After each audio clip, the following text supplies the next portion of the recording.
Hello বন্ধুরা, আজকে তোমাদেরকে শেয়ার করব আমার জন্মদিনে আমার মা আমার জন্য কি রান্না করেছে আর আমার বেস্ট ফ্রেন্ড আমাকে কি বার্থডে গিফট উপহার করেছে। ঠিক আছে, ভিডিওটা আমি করেছিলাম আমার জন্মদিনে, বাট ভিডিওটা আমি পোস্ট করা হয়নি এডিটিং করার কারণে, তো আজকে তোমাদের সঙ্গে শেয়ার করলাম। তো ফার্স্ট অফ অল তোমাদেরকে দেখায় আমার বেস্ট ফ্রেন্ড আমাকে যে গিফটটা উপহার দিয়েছে আমার জন্মদিন উপলক্ষে, তার জন্য আমি কিছু লাইন লিখেছি, চলো তোমাদেরকেও পড়ে শোনাই। আজকের দিনটা আরও সুন্দর হয়ে গেল এই সুন্দর উপহারটার জন্য। এই ফটো ফ্রেমটা শুধু একটা উপহার নয়, এটা আমার হৃদয়ের খুব কাছের একটা অনুভূতি, যা সবসময় আগলে রাখবো। থ্যাংক ইউ রে, তুই না বলেও অনেক কিছু বুঝিয়ে দিস। বিশ্বাস কর, প্রতিদিন ঘুম থেকে উঠে সবার আগে এই ফটো ফ্রেমের দিকেই আমার চোখ যায়। যতবার এটা দেখি ততবার শুধু তোর কথাই মনে পড়ে। এই ছোট্ট উপহারটা প্রতিদিনই আমাকে মনে করিয়ে দিই কিছু মানুষকে হৃদয়ে রাখার জন্য কোনো বিশেষ দিনের দরকার হয় না। এই ফটো ফ্রেমটা হয়তো সময়ের সঙ্গে পুরনো হবে, কিন্তু এর সঙ্গে জড়িয়ে থাকা তোর ভালোবাসা, অনুভূতি আর স্মৃতিগুলো কোনোদিনও পুরনো হবে না। এইভাবেই পাশে থাকিস সবসময়। Thank you forever. তো তোমাদের শুনে কীরকম লাগলো অবশ্যই কমেন্ট করে জানাবে, ভালো লাগলে লাইক কমেন্ট শেয়ার করবে। তো চলো, তারপর তোমাদেরকে দেখাচ্ছি আমার মা আমার জন্য কি রান্না করেছে।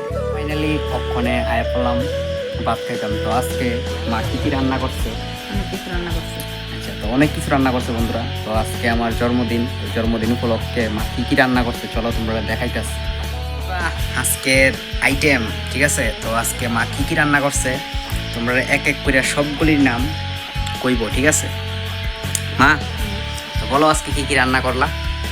রান্না করলাম হ্যাঁ, এই যে দেশি কই ভাজি। আচ্ছা, দেশি কই ভাজি।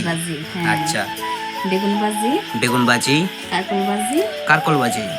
এখানে আছে পাপড়, গোড়া মাছের তরতরা। এখানে আছে বন্ধুরা, দেখো কত সুন্দর গোড়া মাছের তরতরা। এই যে এখানে আছে এই যে ডিম কালিয়া, এই যে ডিম কালিয়া। তো এখানে করা হয়েছে সাথে ডিম কালিয়া। হ্যাঁ, কালিয়া। এই যে চিকেন কষা। এই যে বন্ধুরা চিকেন কষা, খুব ভালো করে কিন্তু কষা করা হয়েছে, আর এটা আমার খুব ফেভারিট। তার সাথে আমের চাটনি। আচ্ছা, এখানে আছে আমের চাটনি। বন্ধুরা কালারটা দেখো কত সুন্দর, কে খাইবা আয়া পড়ো তাড়াতাড়ি। এই যে আমের চাটনি। তো আম দিয়ে চাটনি করছো না? হ্যাঁ, আমের চাটনি, কিন্তু আমের চাটনি দিয়ে ভালোবাসি। আচ্ছা, এই যে এখানে মিষ্টি। এখানে আছে বন্ধুরা মিষ্টি, লালমন। এখানে আছে লেবু শসা। এখানে আছে পায়েস। এখানে আছে বন্ধুরা পায়েস আমার জন্য সুন্দর করে, আর এখানে আছে সাদা ভাত। জন্মদিনটা সুন্দর আর বিশেষ করার জন্য কত কিছু করেছে, আমি হয়তো কোনোদিনও সেই ভালোবাসার মূল্য শোধ করতে পারবো না। সকালবেলা মা ঠাকুরের পূজা করে আমার জন্য আশীর্বাদ চেয়েছে, আমার জীবন যেন সুখে ভরে ওঠে, আমি যেন ভালো মানুষ হতে পারি, এই প্রার্থনাই করেছে আমার মা। নিজের শরীর ভালো না থাকার পরেও মা একটু পিছিয়ে যায়নি, নিজের কষ্ট বলে শুধু আমার হাসির কথা ভেবেছে। আমার জন্য নিজের হাতে কত কিছু রান্না করেছে, মাছ, মাংস, ভাজি, ডিম, আমের চাটনি, পায়েস, আরও কত কিছু। প্রতিটা রান্নার মধ্যে ছিল মায়ের ভালোবাসা আর মায়ের মায়া। মা বাবা, তোমরা আমাকে যে ভালোবাসার আশীর্বাদ দাও সেটাই আমার জীবনের সবচেয়ে বড় পাওয়া।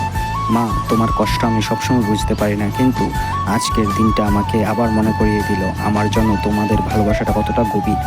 ভগবানের কাছে আমার একটাই প্রার্থনা, আমার মা বাবাকে সবসময় সুস্থ, সুখী আর দীর্ঘ জীবন দাও। মা বাবা, তোমাদের আশীর্বাদ আর ভালোবাসা নিয়েই আমি জীবনে এগিয়ে যেতে চাই। তোমাদেরকে অনেক অনেক ভালোবাসি।